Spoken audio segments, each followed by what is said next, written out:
How's it going, everybody? You may have noticed that we did not have an intro song. Is anything, it's just going to be the three of us going forward, and so we need a new intro song because we are no longer four. We're going to be workshopping a couple of new intro songs. Let us know which ones you like the best. Well, I actually already took the liberty of trying out some songs. How would you guys like to hear? I have two so far. That'd be great. Okay, if you at home want to send in MP3s of songs that we should try, I'm not going to stop you. Yeah, send us some if you guys want to write us intro song for us, write an intro song for us. And then we re-record it? You're like, send us songs that we could try. If they're like beats. Oh, okay. If you have some instrumentals or something like that? Oh, no. If they wanted to do full-on songs and we thought it was good, we would just open up. I'm willing to accept anything. Yeah. Even if they just want to send us in music, like, Green Day or something, just send us some MP3s. Nothing would make me happier than if Brett worked really hard on intro songs and then one of our fans sent us one that we decided to use instead. I did work extremely hard on these, but I also have no expectation for us to use these. Okay. Well, who knows? Let's see. Let's see what you got. Just a few comedian friends sharing jokes and laughter. Ryan, Jared Bernstein, and Brett Druck.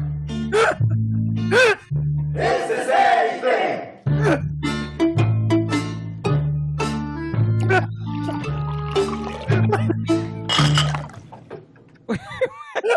Just okay. So it's over. Was that someone pouring a glass of water at the end? No, it was obviously that was like a bar song. That was beer. Did it not sound like beer because it was water? It sounded like a shtetl in Russia. If there was a part in the Fiddler on the Roof musical where they started a podcast, that would be the intro for it. So what you guys are saying is that's the one. I don't even need to play the second song. Nope. No, it's not good. It's so weird. I was trying to make like a bar song, like a pub. Yeah, but like, I hired a whole rugby team to do that. It sounds extremely Russian. Yeah. Yes, exactly. All right. Well, now I don't want to play my second one.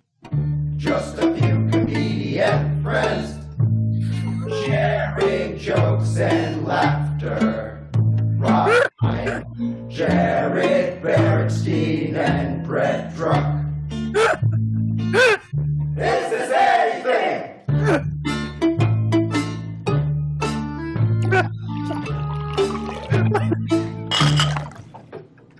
All right, do the bit again. Absolutely not. I refuse. I am. No, the reason I'm not saying recreate a bit, but I need people to know how different Brett looks currently. Okay. Okay. So before we were able to start recording, I said that Brett looks like, since the last time that we saw him. Just say what I look like. You don't have to give a backstory. Just say Brett looks like, and then say I feel like if I don't say the backstory, I'm being dishonest. Like, yeah. That we're trying to recreate a moment. You know?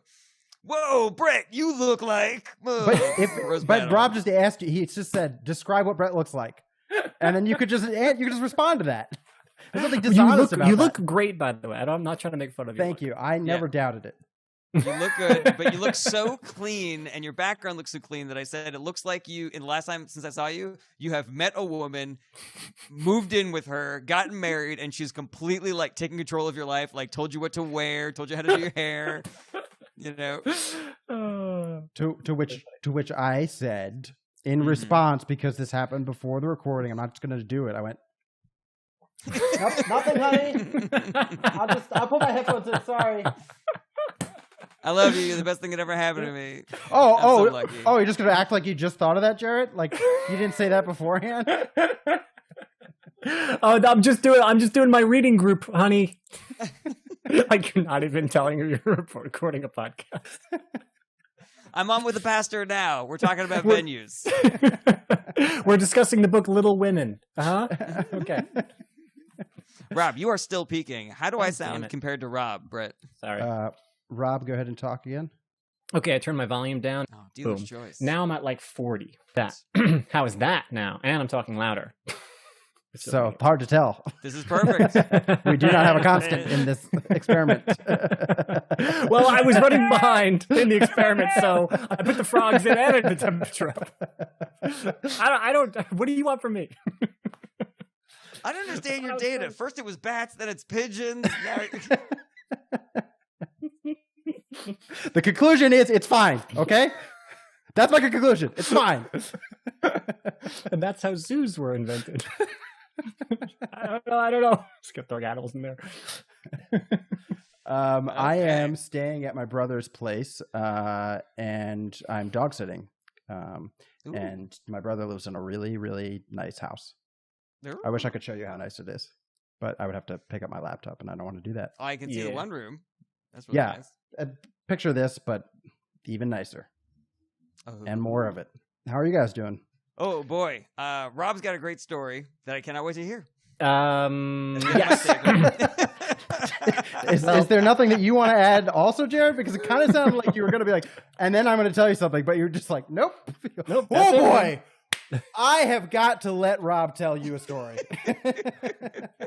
In just a minute, Rob is going to come in here and he's going to blow your minds for All right, I'll tell it quick. Well, it's about my roommate, and he's not here currently, I don't think. Okay. I'm not going to like shit on him, but it was fucking funny. Him and his girlfriend now live here, and it was not explained, by the way, that his girlfriend was going to live with us. So that's strike one on just sneaking an extra person in at some point. It's kind of relevant because as a result, it's not like, hey, here are 2 keys for you 2 people. It was just like, here's a key for you. And he's just been kind of making it work between him and her, who has that key. And they've never made a double, I guess. Whatever. He leaves the apartment at some point. I go for an exercise. So I leave the apartment, and because I know he's gone, like I know for a fact that he and her are not there, I lock the door behind me because I'm like, well, I'm not going to leave an unlocked apartment. So I go, I'm gone for an hour, and I come back feeling pretty good, exercised up. I live on the second floor, and there is a little window right here. I'll show you right there.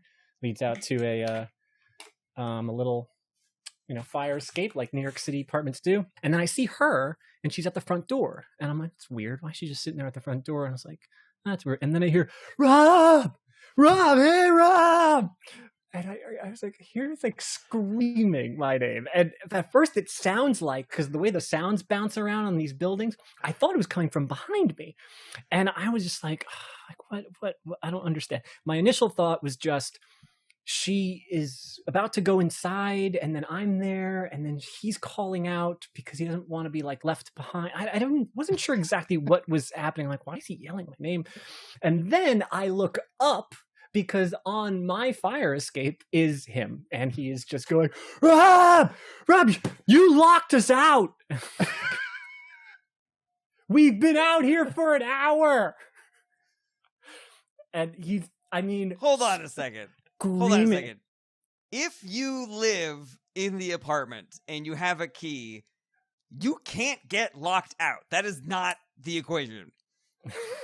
Well, and if Rob is there, fucking asshole Rob will find a way. You can get locked out. I would argue. I cannot lock you out. That's the impossibility. Exactly.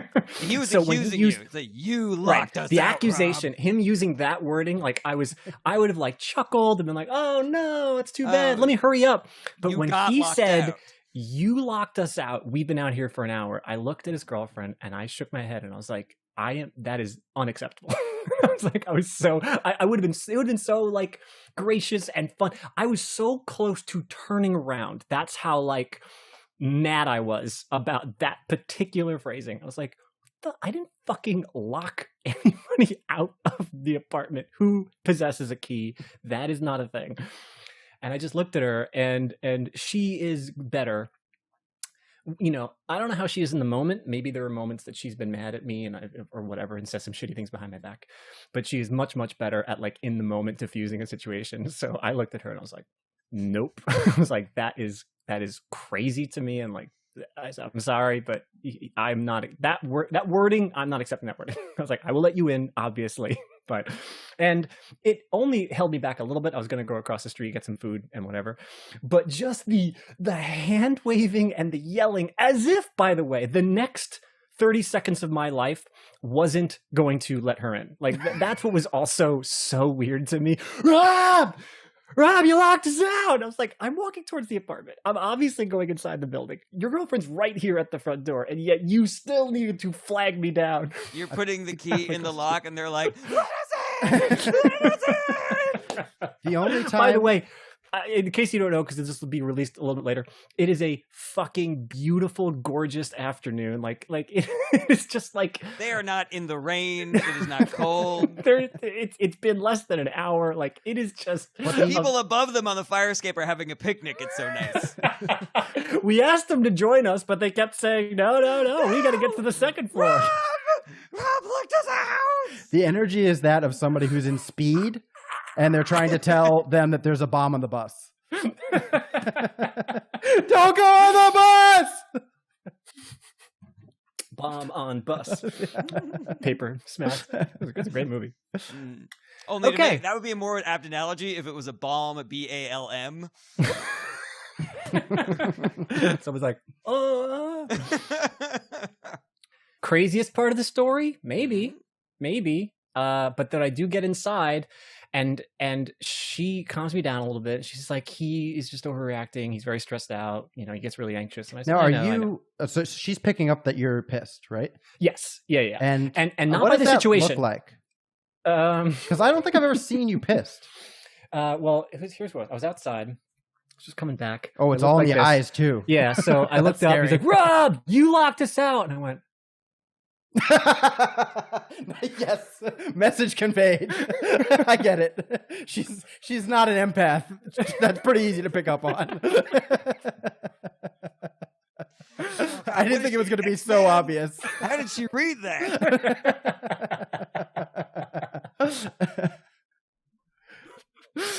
So she's aware that I am just like it's not that I don't get upset about like, oh, I'm put out, oh, I have to help out in a situation. It's all just a matter of the courtesy and the wording to me.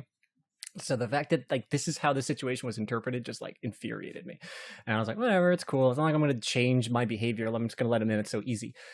I wasn't like willing to accept whatever was about to come next. If there was some like follow up, like, bro, you don't understand, which I did get. I got like a nice long, like, you don't get what the last hour is like. I was like, all right, what was the last hour like? And he said, actually, before he explains, I get back in, he just ignores me. He's not even like, oh, I had to open the window because he was on the fire escape. So I open the window, he comes in. And then they run around, they're fixing their thing. She has to get to work. And then he goes, one more thing, man. We called the cops, so if they come, just tell them it's no big deal. And I was like, why? What? Why? He's like, well, we didn't want to call a locksmith, you know. And I was like, why did you call the police? What did you say to the police? They're like, I don't know, man. I mean, I thought you could have been, you didn't hear us, so I thought maybe you were dead. And I was like, you thought I was dead? I was like, I was gone for 45 minutes. And your last act was to lock them out. He'd only locked us out if he was on the edge. if he was real depressed. This is it. This could mean only one thing. Last moment. This is it. Make sure that I'm not going to be bothered. There we go. That is insane, man. That is insane. I want to ask you about your apartment situation and why you're leaving, but on the same token, I'm like, it is for the best that you get as far away from that roommate as humanly possible. And here's the weirdest part is that I've talked to you about my lie detection, capabilities before, and how it has nothing to do. It just has to do with pure logic. And I go, well, that doesn't make any sense to me. I think, and this is just my own deduction. I asked you what did you say to them, and why did you call? Because I'm very confused about that. And he was like, well, we thought you were not okay. We thought you were dead. And I said, in my mind, I'm like, I don't think that's true. I am far more convinced that you thought I was being vindictive in some way and locked you out. Because I just don't know what calling the police does in that moment. Like, you said you didn't want to call a locksmith, right? And so you called the police. And I was like, I don't know. What did the police do? Do you guys know? Like, what would... They probably break the door down. If they thought that you were, like, harmed in there, they probably would have kicked it in. So you thought it was just a Machiavellian, like, look, he's probably not in there. But if we are... that worked up and concerned that maybe he is in there, then we could get like a fireman to bust the door down. I wouldn't say Machiavellian. I think he was just like, this is the cheapest way that I can get in there. I think that I think it's like if he thinks that you're in, that's Machiavellian in my mind. That's my estimation. I think it's not to actually break the door down, but the police are coming to be like, we'll make sure he opens up the door because once he hears the police there, he'll be like, all right, I have to let these people who live here back in. Right. That's my other guess. Yeah, I guess so. That's insane. Or it's just a person who doesn't know how a broom or any basic thing in your apartment works, and they just go, I have a problem, I call the police. It could be that simple. He's probably called the police any number of times this week. The cable's out. I called the cops. Well, you didn't tell me where the broom was, so woo. Hey man, on the day you're moving out, he's like, hey man, it's been really great knowing you. I called the cops.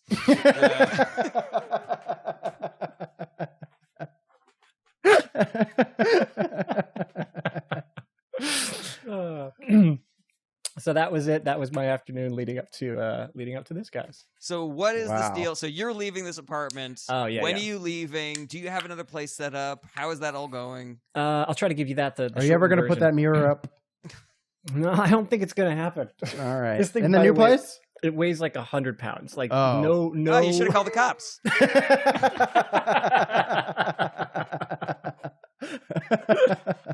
There's just a cop at 2 a.m. Hi, baby, where you going? It's another.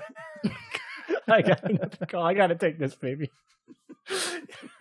You're addicted to your work. It's 181 again. I gotta go.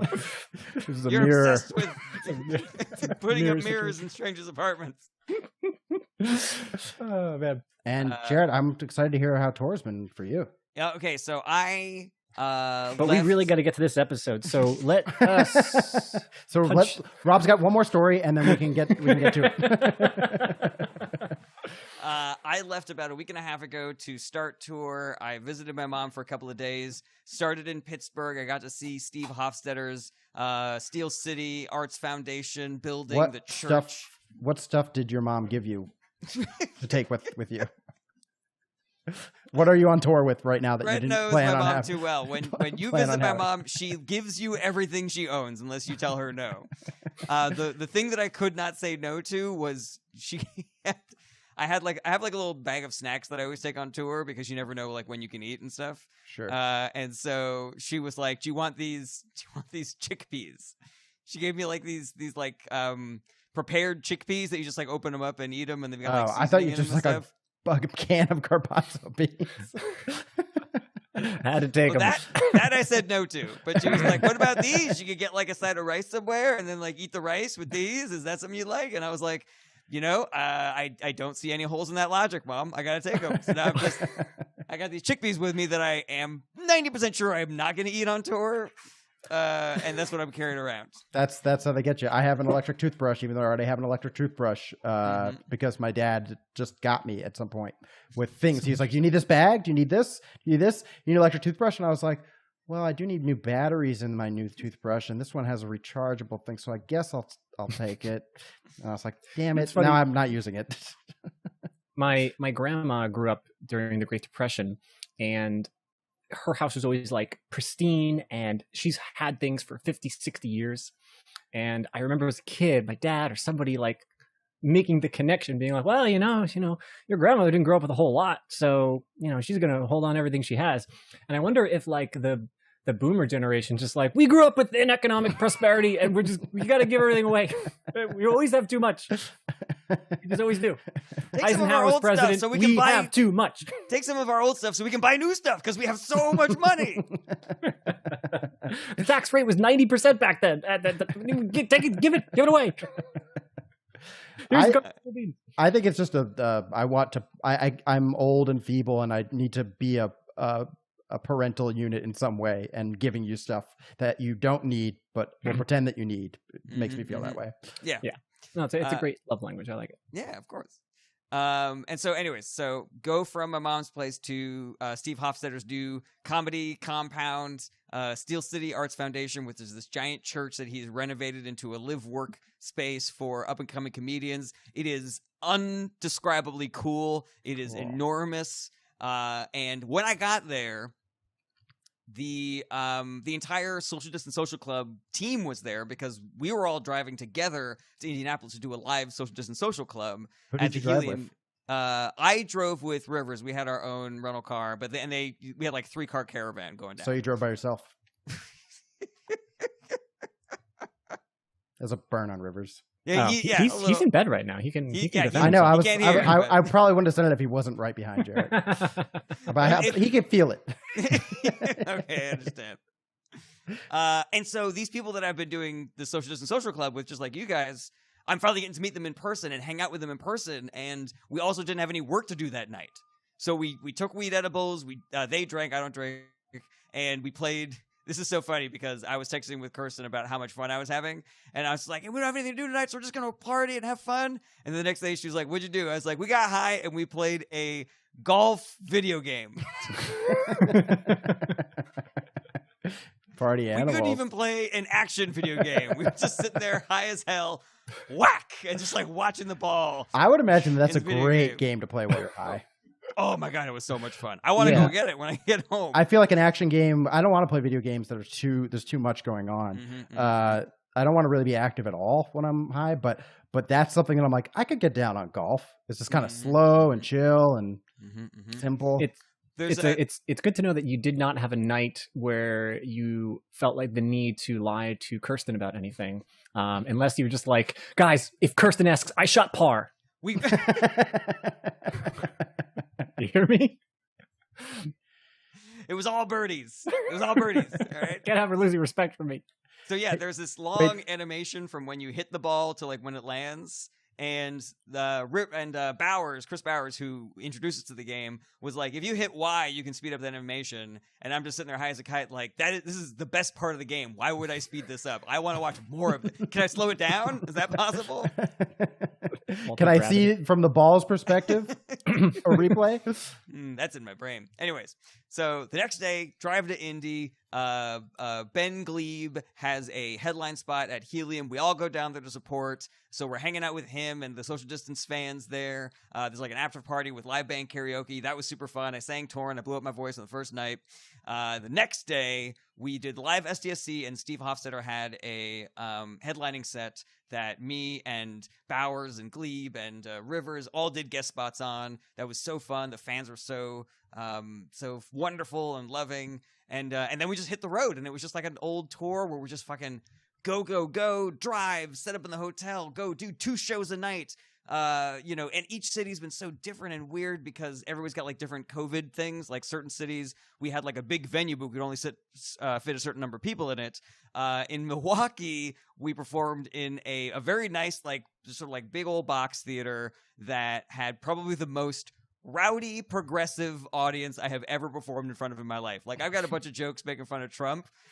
And I was just like, guys, I've been trying this new drug called having a new president. And they were like, yeah! They're like flipping over cars and setting shit on fire and just rioting down the street. I was like, Jesus, it's not that funny, guys. Relax. Actually, it was a peaceful protest, was what that was. It was a bunch of Proud Boys. They're the ones that started the violence. And then, now we're in Madison. We've got, I think we're like 5 days in. We've got maybe like 9 or 10 more days, and it's 22 shows total. I forget where we're at right now, but we got the day off here. And done the show in Madison yet, or the shows? Yeah, tomorrow night? We did 2 shows in Madison last night that were really fun. It's just been great. And awesome. as soon as this show is over, I get to get high and enjoy my day off. So let's get to these drugs. Anything going on with you, Brett, that you want to talk about?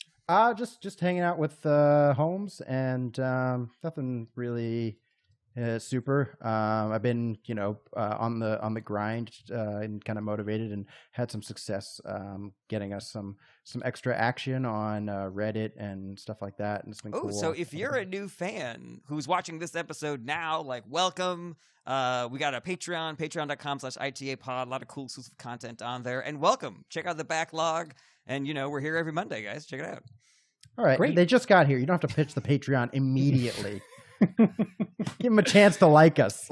Well, let's jump into things. If you were at our last live show, you know that we had to make a tearful goodbye to the Jarb machine And there's also no Anthony with us. So Jarrett, I am super pumped to determine what's replacing the Jarbinator.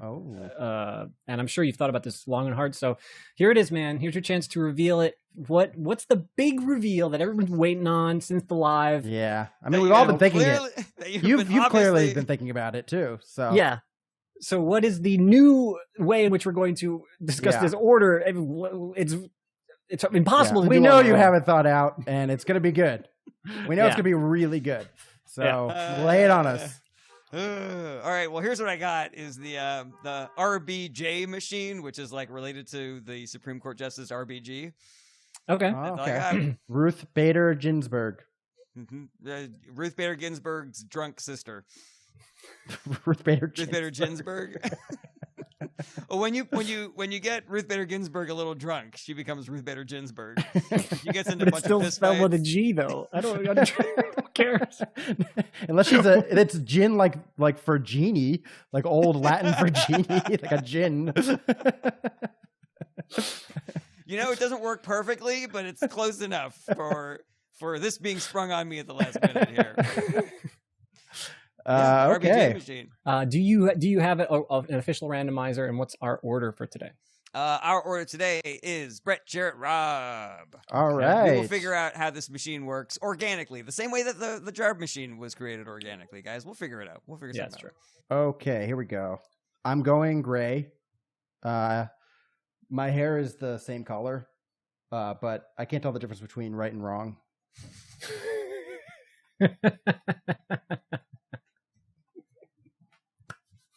That's a fun one-liner. I like it. That is a fun one-liner. Yeah, I wasn't sure how to structure it. I was just like, I think I'm going gray, but I can't.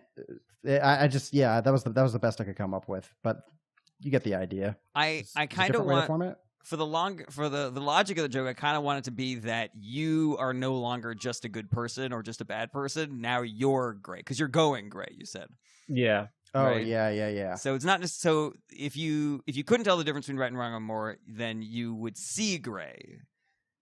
But because you say you're going gray, it's like I'm just not as good of a person as I used to be, or something like that. You know, I didn't like get caught up in that personally. I was fine with just the fact that I'm like, because I don't even know what that means. That's not a phrase, is it? To be going gray, like in your hair. No, in that sense, yeah. But in the other sense of the but a gray area is obviously that's in the ether. So because it doesn't exist and I don't think any way, shape, or form. It's just that that's not black and white anymore. That's a kind of a gray area. Mm-hmm. Like I'm totally fine with whatever manipulation of those words because there is no phrase that you're like hitting or missing. It's just so I went there. I liked it. I also kind of like, what is the remedy to that? Where now you're back on the good path again, so it's like justice for men as opposed to just, see a little rinse in, a little wash in something. I don't know, something. Oh, I see. I'm doing just for men to right, not make yourself go gray, but you're pulling your back on. This might take a little bit of work, but I think the gem is in there is that the reason why you say things like there's like gray area is because you're acknowledging the nuance of the situation. But the people who don't do that are typically like the worst kind of like toxic man who's like, no, this is the right way of doing it, And so the way that you solve seeing the gray area is using just for men, like becoming more of a man. Does that make sense? I think the link is there, but it'll take a lot of work to like, put that wiring in. I'm going gray, so it's hard for me to. I would have to be specific on what the area is. So I'm going gray. My hair's the same color. But I'm not sure. But now I'm not sure that it's that hard to be a woman. So instead of using just for men, I'm going to use only men. Ooh, I just thought of a condensing. So Anthony. Only men in the grocery store aisle is next to not all men. That's a separate joke that I want to play with it later because I really like that idea. I think just for men and just not all men, but it's just similar. Just like guys stripping. You could use this to sort of like start off a series of jokes about not being a good person, and it could be a shorter one-liner where you just say, "I'm going gray morally." And then that's really really neat. Yeah, I mean, if you want the shortest version of that joke, I think that's. I always do. It reminds me, I loved the Little Mermaid opener that she had. It's funny. A couple episodes back, I did that. You guys loved just the opener part of it, and then you were kind of like, you gave me the whole the same thing. You gave the Todd Morris like, no, don't keep going. But I've tried it now a few times with audiences, and they're just like, either I'm not selling it the same way, or they're just like, okay, it's so weird. Let's get into the joke now. Yeah, so there's like a little bit of it. Lot. Nobody's really picking up on it. There's got to be, I can't do slick humor over Zoom. I would like you to hold your judgment, reserve your judgment on that joke or jokes like it. I've done it twice in person. Oh gosh. Yeah. Right. God. Well, maybe it's just for Zoom then. Ooh, but I was outdoors, so there you go. Maybe that's it. I also may just not have delivered it right. Yeah, that hurts me the most when I have like a joke that I think is like perfectly slick and just good enough, and they'll get it, and then they don't. I'm like, there's no fix. My fix is to like say it like an asshole and just be like, that's exactly how I feel. I'm like, I think that's got to be the only way to do it. And they're like, I see what you're doing. But I went in real cocky because I just listened to the episode before one of those shows, and I was like, I recently rewatched The Little Mermaid. And I have 4 nieces, by the way, so they were pretty upset that I watched it by myself. Like I went in real cocky. Oh yeah, here comes the laugh, and then I was like, "Well, what's the other part of the joke? I don't remember." You are perfectly describing my second night on the road, because the first night was with all the SDSC fans. Second night was just a regular old audience, and I went in fucking guns blazing. And they were like, "These jokes are not as good as you are selling them." Which, by the way, I forgot to mention this when I was talking about the tour. 80% of my set is new material that I wrote with you guys. Cool. And awesome. it is so much fun to be doing these jokes and to have your guys' input on these jokes who have made them better. I was telling Rivers beforehand, like, I think that I'm a better comic having done no shows in 14 months, but having worked with you guys, than I was right before the pandemic. Wow, that's awesome. Yeah, that's high praise. I'm so happy. I appreciate that, and I feel similarly. I was preparing just for another. I haven't done a live show in a while, but I've done a just the SDSC show not long ago, and I was like, oh yeah, I got to do that, and I just kind of like went back real quick to think of what bits I might do, and I was just like, I was replete. I was like, oh, I'm great.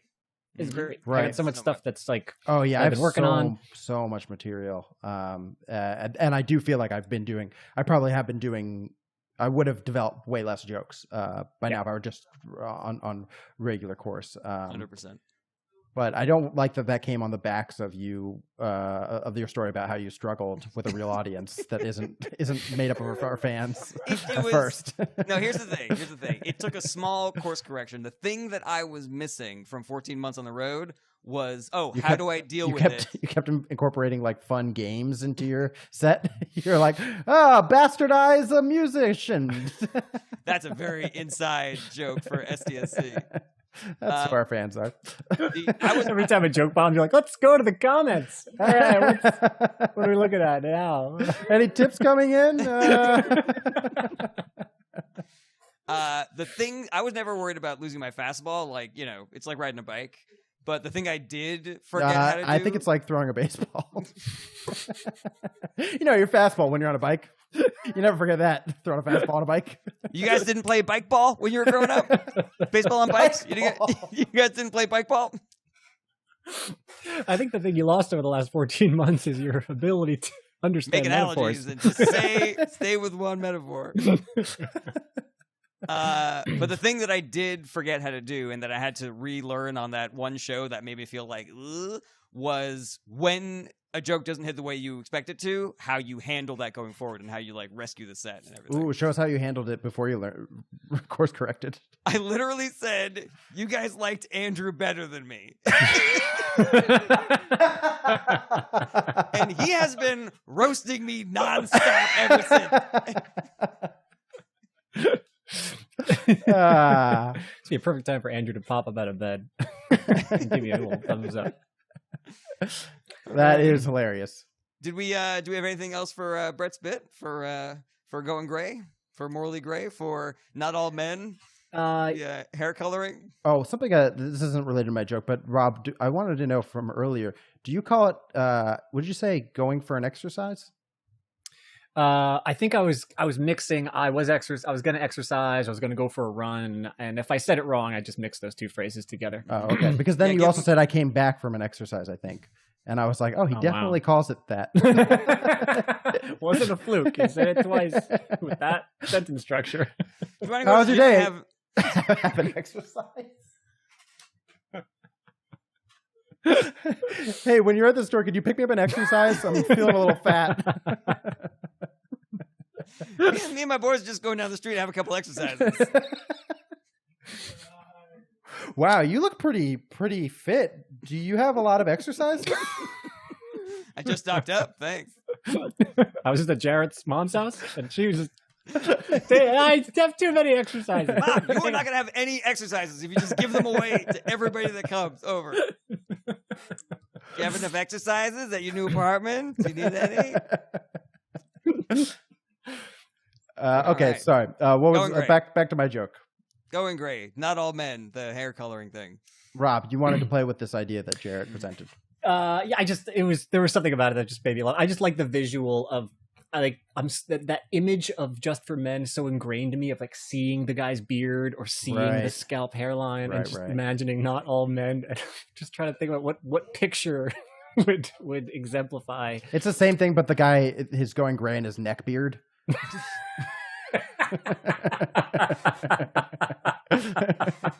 Perfect. That is it. That is it. He's completely bald. Just for men, not all men. Just this weird, gross. Yeah, I love that. I love that so much. All right. Anything else for Brett, guys? No, I don't have anything for me. Mm-hmm. I'm good too. I want me and Rob. Anything left for Brett? Me and Rob. We'll get used to the 3-person thing. Having 3-person eventually. Okay, who's up next? Next we got me, Jared Berenstein. Woo! I don't know why it always makes me laugh when you say your own name. I get it. It just sounds really detached from you being you. It sounds like you're introducing a separate person who is also named Jared Berenstein. Yeah, I get it. It's weird. Just even the emotionality of it, not just the concept of you saying Jared your own Berenstein. name. Yeah. Jared Berenstein. Yeah. I don't know. It's like you're a good friend that just walked in. Hey, Jared Berenstein. That is not far off from when I'm high and I go by a mirror. I'm like, hey. There's a guy. Hey, today's order is JJJ. That's why we're friends. Okay, so here's what I got. This is a short one. One time I dated a girl who was pro-life, so for Valentine's Day I gave her a dozen rose seeds. Why emphasis on dozen? Just because I didn't have that joke written down and I stumbled on it. Oh, okay. It seemed intentional, but I was like, I feel like you don't need to emphasize that part. So, yeah, I like that. Oh, I thought you were emphasizing it, or at least a little bit, because the word dozen, I do expect to hear dozen roses, because those go together so often. And so you're just kind of letting it linger in my mind a half a second longer before you say rose seeds. Them build up the expectation for them to think I'm saying roses. Yeah. That's what I thought. Well, but for me, you want the misdirection to be as late as possible. And because roses and rose seeds are so close, you can literally get that down to the exact moment that you reveal it. Yeah. So I would want it to be, so I got her a dozen rose seeds. That to me is just perfect. Because I'm expecting all the way up into that very moment for you to say roses. Dozen roses is right. Dozen rose seeds. Is there like another tag that I could do that's like another typical Valentine's Day gift or some anniversary thing that I could give her the previous version of it or something? Like instead of getting her a box of chocolates, getting her cocoa plant, anything like that. Right. Yeah, I would say there's definitely a follow up with like, and she better bring those to full bloom. That's great. Great. Yeah, she better grow those till they're till they're out of the soil or something. Bloom has it has a little bit of sound familiarity to term. To womb term. Bloom. There's something I like about that. What I was thinking when I said it. What is the expression that you would say for in terms of like pro-choice, like bringing a pregnancy to full term, right? Mm-hmm. Yeah, so something. Yeah, full bloom. I think. Yeah, there's something in there. But better bring those to full bloom, or I'm going to throw a hissy fit. Mm-hmm. I'm going to protest. Or I would just like show up at her place with a picture of seeds. You know what I'm talking about? Like they always have like the aborted fetuses on their placards. Yeah, I mean, there's that. It's a little one-liner. I'm not sure if there's a lot of meat on that bone to extrapolate. Would weed killer be like contraceptions? That would be an abortion, I think. No, weed killer is because it wouldn't kill the rose. I don't think it would kill the weeds around the rose. Oh, right. Oh, what about this? I made reservations for us at a restaurant that's going to be opening in a couple of years, or in a restaurant that's going to open in 9 months. That's funny. that is yeah, I like that. That's very clever. But I think that takes away from the pro-life aspect of it. I think if it's more of the joke becomes then like this thing takes time, or like what's that Mitch Hedberg joke about sometimes I want raisins, so I just get grapes and I wait. And a while. Yeah, that's true. Yeah. But a friend of mine offered me a frozen banana. He's like, "Do you want a frozen banana?" And I said, "No, but I did want a regular banana. Yes, later. I did want a regular banana later. So yeah." Right. I think it's I did want a regular banana dozen later. Okay. That doesn't make any sense. I was working at Olive Garden on Long Island back when I was like 17 years old, and we take the desserts and we freeze them, and then when we need them, we will thaw them in the fridge, which is like where we'll actually prep them for the day or for the evening, and then they'll thaw, and then we will present them to guests. Every once in a while, as anybody who's worked in a restaurant knows, you kind of run out of those, and then you're not properly re-prepping, and so you might end up with frozen desserts that you have not yet thawed. And so we had a tiramisu, exact same problem, and sometimes we'll like put it under the little heat lamp. Sometimes we'll microwave it for like 5 seconds. Try a very heavy fork. We just microwave the fork. I mean, that does solve the problem, Hot fork. Oh, guys, I'm so sorry that your tiramisu isn't ready yet, but also this restaurant's on fire right now, so we gotta get out of here. If I remember correctly, in this story, I actually didn't know that this had happened, because sometimes they'll prep it and be like, oh, they just shove them in there, and then you go to the fridge thinking they've been sitting there for a couple hours, and they have only been sitting there for a couple minutes and they're frozen. So if I believe I did not know, I bring the tiramisu out to this lady. She calls me back almost immediately, and she's like, sir, like, I can't eat this. This is frozen. Look, this is frozen. I can't eat this. And I was like, oh, geez, I'm so sorry. This is what happened, and sometimes it happens, and I'm sorry. I was like, I'll take that off your check. And then I said even further, I said, would you like me to pack it up for you anyway? I mean, I could just give it to you to go. I don't care. And she went, what? But it's frozen. What am I supposed to do with it? And like I took a second. I don't have a freezer on me to keep it. And I stared at her like waiting for her. I don't own an unfreezer. What are you? It took me just 2 or 3 seconds waiting for her to like break or show me any signs of joking, and she didn't. And I was like, yeah, but if you wait a little longer. And then like I saw the moment of realization. She was like, oh, then it won't be frozen anymore. And I was like, there you go. You got it. She was so happy that awesome. I was like, great, I love it. That is priceless. By the time she realized it, she could eat it. Jeez, this thing's so cold. What do I do? If you make your apology long enough, then the problem solves itself. Oh my God. I am so sorry. Allow me to apologize on behalf of myself and the entire Olive Garden team. Aaron, Phil, Bill, Carrie, Jessica, all the dishwashers. We got the cooks. Let's talk about management also. We got the CEO. Let's go from the CEO to down. You know what? Let me call him right now real quick. What you need to do is you need to do the clickbait article style where it's like how to get a red stain out of a white shirt. And then it's like you open up the article and it's like, what is a stain? 16 paragraphs later, So it's you like, wanna get the a stain history out of of your- ink. So you want to get a stain out of your shirt. Well, shirts have been worn ever since ancient Macedonia. There was a golden age where the internet didn't make people as much money, really, and you could just look up information. And now it's just a minefield of advertisements and bullshit. There's a logic thing that I have personally with the joke. The reservation thing, to me, actually tracks more with how I see, like, baby, like when you're talking about a seed, then I'm thinking of like, well, if you have an egg and a sperm, like those to me are seeds. But the germination of the plant would be like it actually sprouting. The miracle of life has not happened yet. But if I gave her a seed that had even germinated a little bit, then she couldn't get rid of it, because then that would be an abortion. But a restaurant that is under construction, the magic has already begun. Right, it's a little bit more close logic-wise. Yeah, that's just my personal thing. But if you do both, it almost kind of like you kind of give yourself a little loosey goosey room to be like, I'm just fucking around. It doesn't really matter. You look the stuff up later and maybe you'll find flaws. Yeah. So shut up, Brett. Think about your emoji joke. All right. Next time you want to attack my logic. I don't mind that logic is wrong. I just want it to be wrong in the same way. That's fair. That's also true. What if you give her a pot of dirt? With nothing in it? Are the cops there? Rob?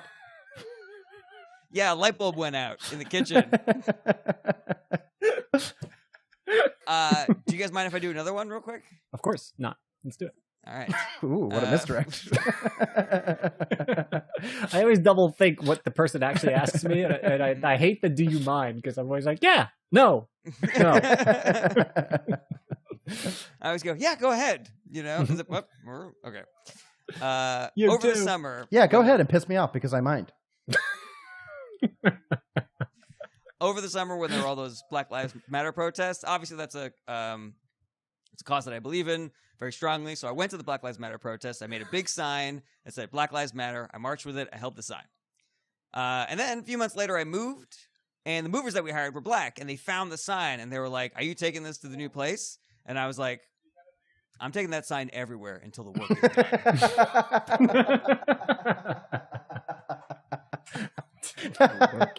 done." And then they broke my PlayStation. So I threw out the sign. I love that you guys like that line, because I had a different idea for it. But I think I'll just keep that one. The idea being that they didn't find the Black Lives Matter sign, but that when the movers came over, I found the Black Lives Matter sign. And so I just went around to my fiance and was like really loudly and obviously like, babe, are we keeping this? The Black Lives Matter sign that we took to that protest that we went to? The protest that we remember, like all those protests that we went to with the Black Lives. We should keep this, right? Because we're going to go to more, right? I like both of those. I think I like the second one a little bit better because I don't have to. There's nothing missing for me in terms of like why would you want to do that? It's like pretty obvious that you want to prove your wokeness and stuff like that.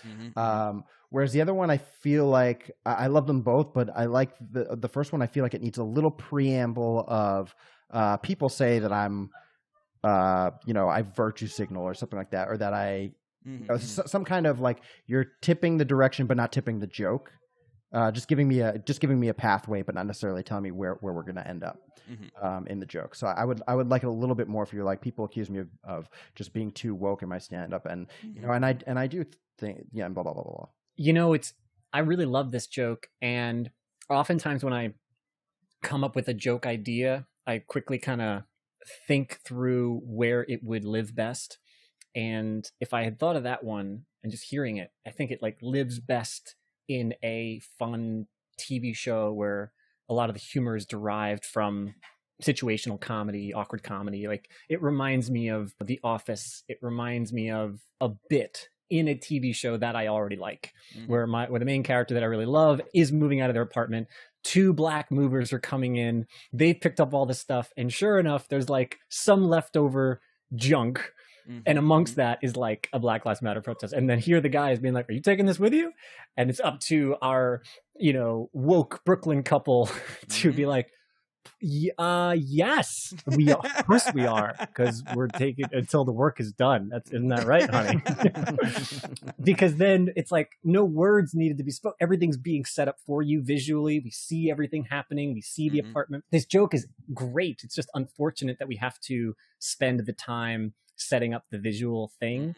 I do think it's worth it, and I kind of like the slickness of the way you did it the first time. Because I just love situational comedy so much. So if you're able to set it up, then I'm with you on the nervous. That line delivery when you watch the playback on this was really good for me. I think it told the same story as the second version did with more words, but for me it told the same story. And that, I think at that point it's just a matter of finesse and what kind of audience you're dealing with and how good you are at creating that environment. Not as good as Rivers.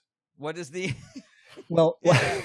My one last thing. Every time I got off stage, Rivers did better. The one last thing I was going to add on jokes like this, when I feel like sometimes the setup is a little too like, oh man, I need to explain, that I go to protest, that I have a fiance, and we're moving out, and blah blah.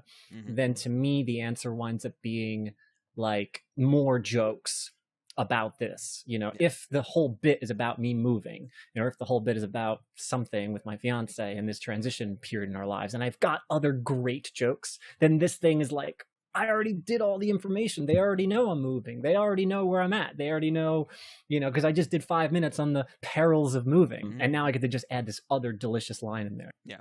All right. Yeah, I'll see if I can flesh out that beginning part. If I did it the second way, the one that you like better, Brett. No, I like them both equally. Yeah. What is the justification then? Not, is it still virtue signaling, do you think? Because I'm doing I don't think you even need a justification on the second one. Oh, really? Yeah. I think it's all inherent in the way that you are delivering the joke. Do they find the sign or do I find the sign? Because in my mind, I'm like walking up with the sign and I sort of like show them and I'm like, baby, are we taking this? Yeah, if you just say we had 2 black movers and so while we were moving, I found our Black Lives Matter sign and I was like, baby, are we taking this? And blah, blah, blah. It's everything about your desire and it's all implied for me. You can just get straight into that. Okay, yeah, I'll definitely try it twice. The only thing that confuses me even slightly, and this is nitpicky, is the "are we taking this?" It just makes me think for a split second, like, is that the point of the joke? Like, of course you're taking it. Like, why would that ever be in question? So instead it would be, we're taking this. We're taking this, baby, right? Yeah, something like that. Anyway, that was small for me, but it resolves itself so quickly because then you start doing the virtue signaling like right after, which I liked. Everything about this is really fun. It just the specific way in which you attack it is cool. If you are concerned about, if you don't want it to sound like, oh, you were just going to throw it away until the black movers came, you could just say, well, it was something that we figured we could just make another sign. It wasn't worth bringing. Yeah, exactly. But as soon as we were asked, we were like, oh, yeah. Yeah, of course. Obviously, Yeah. And also, it paints the scene however you want to paint the scene. Do you want to be someone who is virtue signaling specifically to these 2 people and you otherwise would not have taken the sign? Is it something where you just absentmindedly forgot the sign but then got caught by 2 guys and you realize that it's actually much more of a charged issue than you would have thought? Like no offense to any protest, but a little poster board with a magic marker is like not something that you would necessarily pack up. You'd probably dump it the day of and it's still fine, but it just happens to be that much more charged. So you had every intention of throwing it away just because that's seemingly normal. Just these little minute differences shape how you are coming off to the audience, I guess, or the story you want to tell. Kirsten does want me to throw away more things.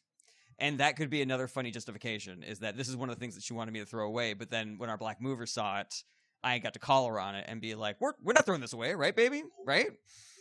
And she's like, no, of course not. That is very funny. That is really good too. Yeah, you're putting it on her. Pivoting it, against her is really funny. All right, 3 different ways to try this joke.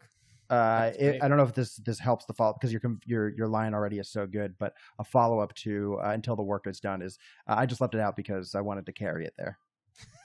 That's why I didn't pack it. We take the car, baby? No, we're walking. We're marching. Sure, it's in the financial district. Should we take the subway? No, we're marching. We're marching to the new place. That's so funny. So I left it out. I now also like the idea, 2 ideas. One, I like the idea of you now bartering other things you want to keep. You're like, and should I bring my old pair of sneakers I really like that I wore to the protest? Can I bring my protest sneakers and my protest PlayStation? You wouldn't want me to throw away that, would you? One, and then 2, I like the idea of Kirsten's trying to get you to get rid of more things, including half the setup to this joke. That feels like a good moment to move on to Rob, I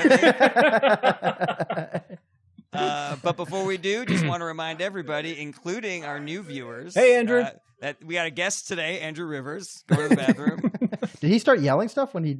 I think he said, "Hey guys," or something like that. Oh, it sounded like that was my roommate. Oh, okay. He's still mad that Rob locked him out. So I just want to remind all our new subscribers and everybody that we have a Patreon, patreon.com/ITApod. A lot of great exclusive contests. The famous high writing challenges, special Halloween episode, story time episodes. Did your roommate call the cops? What's the matter now? Rob's gonna need my Black Lives Matter sign. There's gonna be so many cops there. Rob, I didn't know how to sign up for the Patreon, so I called the cops. Patreon.com/ITApod. And now it's time for Rob Ryan. Rob Ryan. All right. Ryan, who's friends with Jared Barnsley. My joke, one of the jokes I was going to run by you today, if I do more than one, it also includes Black Lives Matter. Jarrett heard this. I went to SDSC the other day. Oh yeah. I also think Black Lives Matter. I know. Oh, yes, I already did my turn. So, but the least of the 3 of us, right, Brett? I don't know how to exactly start this joke then, but in show, I said, "Hey, it's the afternoon. Everyone's having fun, so I just want to start with a light Israel-Palestine joke, and then just like move on to other things. just get right into some other stuff." Now, I'm not Jewish, and my other minority friends, they make it very easy for me to like know what side of an issue to land on. I feel super confident, with my black friends. I'm like, Black Lives Matter, of course, baby. My female friends, I'm like, me too. I got you. And then with my Jewish friends, I'm like, yeah, what's going on over there? That's crazy, right? What do you think? Well, you tell me first, and then I'll hear it, and then I want to know what should I think, huh? Yeah, that was it. That's kind of where I left it. Just left it on the awkwardness. I absolutely love it. It's like it's so universal how dense and fraught that topic is, like that nobody wants to touch it, because if you come on the side of the oppressed Palestinians, you're anti-Semitic, and if you are too pro-Israel, you are ignoring the apartheid of the Palestinians. And so it's just like, it's a fucking minefield, and it's so universal. There was a whole Rick and Morty joke about it, where it's like, the only place these like superheroes won't go is Israel. That's super funny. So great. So I have got different shades of gray, Brett, to like how to tackle this joke exactly. Where right now with this first inception, it is just my like, I want to check in with my Jewish friend first, because I am just like, well, I don't know how to support you specifically. Why don't I just hear what you have to say? I want to know. But then there's also like a different sort of twinge where it's like, regardless of what I think about the subject, it's a complete, like, I have no idea how this person's going to react. And that might be a little closer to my reality. Like, I have opinions and thoughts on it, but then also like, just because I have a Jewish friend, like, it tells me literally zero about how they're going to feel, and then also how strongly they're going to feel. And I've already been surprised over the past couple of weeks. I'm like, oh, because okay, I didn't know that. Because being a lot of Jewish people liberal, but then also a lot of liberal people not for Israel. So that's confusing right there. Yeah. And then so a lot of Jewish people have family in Israel, And like as soon as you have family in the country itself, my mind has to just like completely reverse and just go like, I get it. You know, you got an aunt, you got a grandma, whatever, like you feel personally attacked. So if you're just going to be staunchly pro-Israel and you have no like sympathy towards the other side, but then I find out your like aunt lives there, I'm just like, I don't know, you know, people get pretty, even to the point of irrationally like defensive of their homeland. And this is technically part of your homeland. So I'm like, okay, you know, and I have no, but I do not know. And I've got a lot of Jewish friends. I'm just like, so what's happening, man? And then sometimes they're just like, it's fucked up. It's crazy. It's an occupation. I'm like, oh, okay. Other times you're just like, I mean, this is crazy, right? I'm like, what is crazy? I think the conflict. I think that's where the joke goes. Yeah. It's a little bit like when somebody says like, have you seen this movie? And you're like, no, and they're like, oh my God. And you're like, was it good? Was it bad? Was it like, you know, I went on Thursday and, you know, I sat right in the front, you know. First I heard it was going to be really good. Then I heard it was going to be really bad. Oh, so God. as many of those things that you put in there. Oh, I mean, the first of all, the bombs, right? And I'm just like, yeah. And then there's like, just people. These are human lives, you know? And I'm like, I do know. Mm-hmm. And it's like, my aunt lives over there. And you're like, yeah, but in which part, you know? I don't know how anybody could see it the other way. One question that might help you is starting with, have you ever been on Birthright? Asking a Jewish friend if they've been on Birthright. Probably they're going to lean pro-Israel more likely. That will give you some measurement for it. You, like I said, you're such a strong writer. You have such a great mind for things like this that I want this joke to lead towards like what you think about it. You know, so much harder and so it's like the joke is about how you're worried about talking about this issue to your Jewish friends. But I think that there's a meatier part that happens after this where you actually discuss it a little bit. You know. That's cool. I disagree. You know, it's so interesting. I like that Brett disagrees because part of me, I came up with it like a couple nights ago, and then I had like a poker night with some friends, and some of them are Jewish. And I said, "Hey guys, I thought of a joke today, and I wanted to just try it out on like a random group of people, and some of them are comics or at least entertainment people." And they're like, yeah, sure. And I was able to tell, and it was a real crowd pleaser. The whole room seemed to enjoy it. And I was like, great, I found this line. And I actually asked myself that question of like, am I being a bit of a wuss though by finding the area that I feel comfortable joking about? Mm-hmm. Because it's not trying to take a side.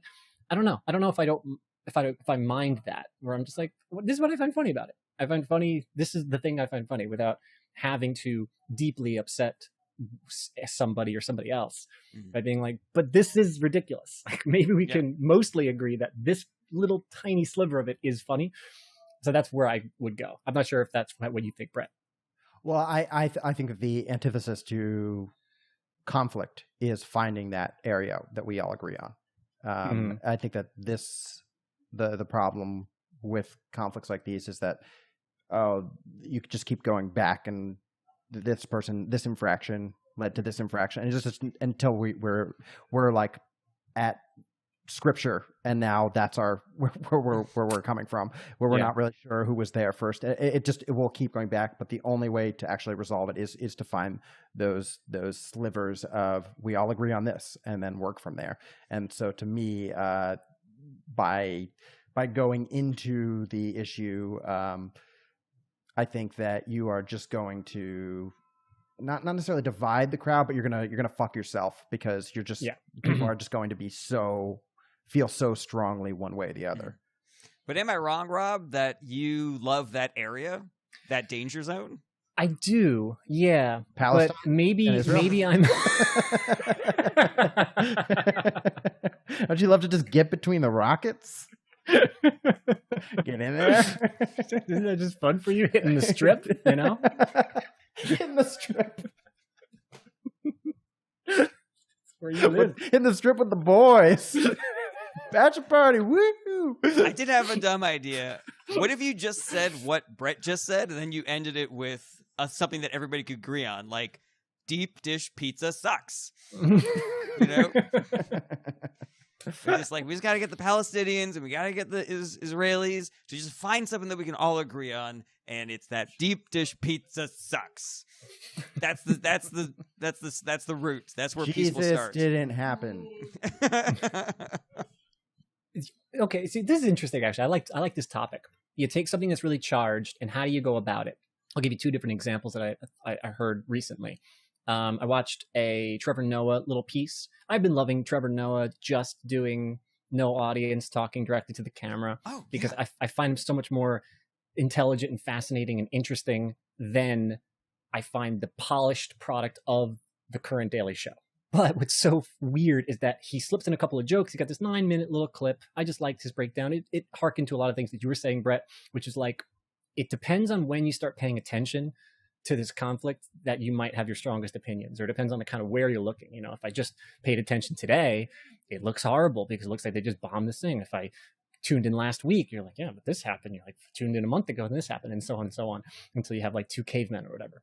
So I liked, you know, him kind of going that route. But then he would slip in jokes, and the jokes were just like not related, so bad in my mind. It was just like, you know, this is a conflict that has been going on for generations, you know, Israel, Palestine, India, Pakistan, white people against rhythm. I was just like, oh, God, this is, okay. And it's just like that kind of stock humor where you're like, I'm going to flip it to a joke, but the joke has nothing to do with the point, and I'm not even going to try to touch the two together. It's just a complete left field thing, and then I'm going to come back to the thing just because I need a laugh. It's been 30 seconds. It's been a minute. Right. I haven't gotten a laugh. Yep. He should just have a meme button. It's like a little light goes off, and he just hits it and shows a meme for a second. And he goes back to saying whatever intelligent, thoughtful thing he has to say. John Oliver sometimes does it great, and every once in a while he kind of falls into that category where I'm like, I'm going to talk about a thing, and here's wacky meme button. And you go back to the thing, and I was like, it's really nice if you're able to take a stance, integrate, make things funny as you're telling it. Whatever. So there was that, and I'll point out Mark Norman had a tweet. He said, you know, I think we should give Israel, has anyone tried giving Israelis and Palestinians CBD? Something like that, which is just like, okay, so here's a take. He just said it. And again, it kind of zooms out, and it's just being irreverent about the conflict itself, which can be funny to some people. You're like, people are dying. I'm going to make a joke. And I don't know if that's really the route that you kind of maybe Kendall Jenner should give him a Diet Coke. Oh, there you go. So now I love those pivots where you're like, oh, there's a pivot about we're just making fun of a totally different thing, but it still has this removed sense that doesn't quite get into the nitty gritty of it. And this approach, I like to believe that I'm getting a little closer without getting into the conflict itself. I'm being more like, yeah, but the way we handle and discuss these issues and ultimately need to fix them, I don't think we can live in a society where we're just like, you know, just because some political leaders happen to be aligned with these political leaders, like this is a liberal standpoint, this is a conservative viewpoint. That doesn't make much sense to me. Nor should you be called racist for taking one side or another, something like that. So that was what I wanted to tackle. But the larger issue of like, hey, what do I actually think, and could I make funny stuff out of this? Maybe. But I don't. To Brett's point, I'm not sure if it's worth it. I think it's too charged. I think it's the to actually get into the issue, you're walking this line. It's like taking a step off the tightrope. You're going to fall one way or the other. The people are just too charged about it. They cannot remove themselves from it. They're as charged about as they were about Trump. You know. Yeah. I can make Trump jokes to most crowds. Yeah. My most irreverent, like, first thought joke that I had in my own head that I'll share with you guys was so stupid. It was just I was like, oh, they're fighting over it. I was like, the Christians should just come back and be like, all right, you guys had enough time to work this out. It's ours now. Jesus himself. He's like, fine. We can give it to the Buddhists. Oh, that's a great idea. You know? Mark Norman had a really good joke, which was it's really impossible to get to the bottom of what's going on between Palestine and the Palestinians and the Israelis unless you're gay, fatty.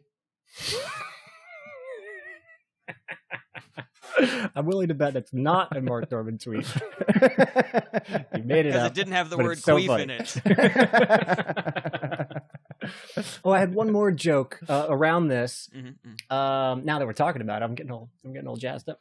Anytime that you want to engage with the subject, people are just like, it's so complicated. It's too complicated. I'm like, yeah, it sounds like they want this thing and they also want this thing. It's complicated, man. It's like, you'll never figure it out. I'm just like, okay, but they just want the same piece of land. It's just, you can't do it. You know, it's like people have tried and I'm like, have they?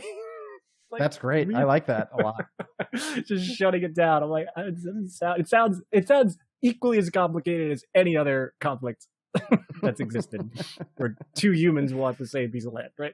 Except for one's just not undeniably destroying the other, and then winning, and then no one talks about it ever again. It would be funny if like early colonists and Indians were just like, it's just so complicated. You can't figure it out. You know, how do you figure it out? Who's to know? That's so hard. Anyway, that was something. I like that. I mean, that kind of scratches that itch for me of me wanting to know what else Rob thinks about this without having to get into the, you know, who's right, who's wrong, what's the solution, you know? Gotcha. Right. I think that even hearing that some people in the audience who feel really strongly are going to be like, they're going to be the person in your joke that's going, no, it's so complicated. They're in their head. They're already going to start going through the points. It's not just that they both want the same thing. It's that they were there first, and it's just going to be, I think, it's just too loaded. But I also have seen Rob do, you know, crazy things in terms of loaded shit and get an audience on his side. So I would not put it beneath him. Much appreciated. Sweet. Thank you guys. That made me feel really good about the joke in general and moving forward with it. Yeah. Awesome. Anything left for Rob, boys? Meaning me and Brett? For a second, I thought you were showing us the mirror behind you. Like, is there somebody there? Rivers is going to be behind No, you? you're there for me. So that's what I was pointing at. I see. That's all I got for it, but I like it. Yeah, I like it a lot, Rob. Yeah. Thanks. All right, cool. I think that's our episode, right, guys? Oh shit, that was everyone. Crazy.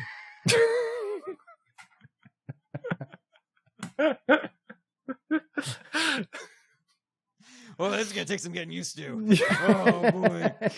It's like writing 2019 on my check still, you know?